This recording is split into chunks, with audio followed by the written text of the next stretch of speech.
好啦，咁我哋聽聽你係咪有個學民思潮嘅絕食宣言嘅位同學吓，佢哋係咪草擬咗嗰個宣言啊？我哋要聽聽啊，吓係。百幾名學民思潮嘅成員尋日遊行到政府總部，展開3日嘅佔領行動。其中3名學民思潮嘅成員更加宣布進行為期3日嘅絕食行動，希望政府回心轉意，撤回德育及國民教育科喺9月推行。3位參與絕食嘅同學發表咗一篇絕食宣言，去表明佢哋嘅心跡。絕食宣言係節錄咗北島嘅詩作為開始㗎。也許最後的時刻到了，我沒有留下遺囑，只留下筆給我的母親。我並不是英雄，在沒有英雄的年代裏，我只想做一個人。北島嘅宣告正正講出我哋只係想做一個人，我哋想做返一個普通嘅中學生，喺暑假嘅日子裏面同家人旅行，同朋友嬉戲，但係我哋心好痛，我哋冇辦法丟低心痛，不顧一切。嚟到8月嘅最後2日，我哋知道僅餘嘅日子不多，但係不甘心，我哋仍然心存希望，我哋深深相信國民教育科會被撤回。漫漫長路，我哋行得好攰，但係我哋從不輕言放棄過，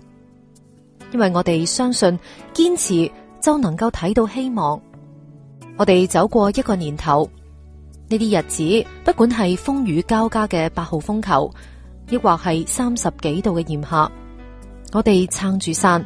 任由大汗揼細汗咁走上街頭，走到人群當中，為嘅係我哋嘅下一代，為嘅係香港嘅下一代。我哋好愛惜我哋仲能夠睇到嘅是非黑白，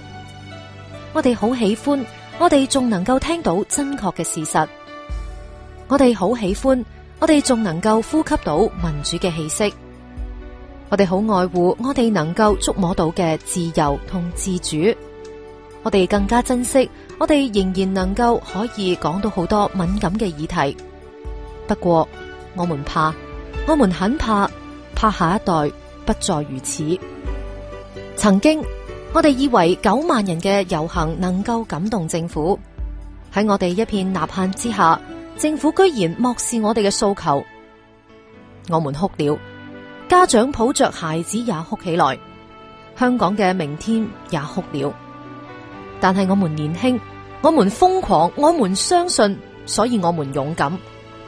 我們哭泣過後，抹乾淚水，再次站起來。我們絕食，絕不是要用生命威脅政府，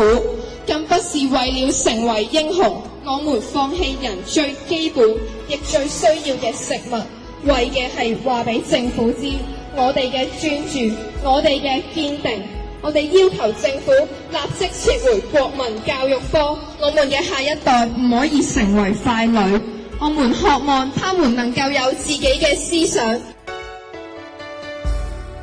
參與絕食嘅黃莉莉同學呢一番說話，係希望大家可以一齊關注，甚至專注呢一個議題。呢班同學繼續話，自己清楚知道生命有幾可貴。如今我哋放下最基本，亦都係最需要嘅，不是愚昧，係因為我哋已經無計可施啦。包圍中聯辦，追擊吳克儉，9萬名市民上街遊行，擺設街站收集10萬個簽名，追擊候選人，一切我哋都嘗試過，但係政府仍然都充耳不聞。卑鄙係卑鄙者嘅通行證，高尚係高尚者嘅墓誌銘。政府嘅卑鄙我哋睇到啦，但係我哋絕對唔可以允許佢嘅通行，我哋絕對唔可以低頭，我哋要堅持信念，要撤回國民教育科。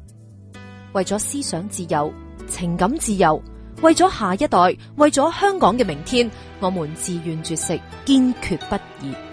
撤回洗腦國民教育科嘅事情唔可以遲，梁振英政府必須站出來回應訴求，面對民意，你責無旁貸。我哋相信明天嘅陽光，亦都相信我哋能夠每一日睇到晨曦嘅陽光。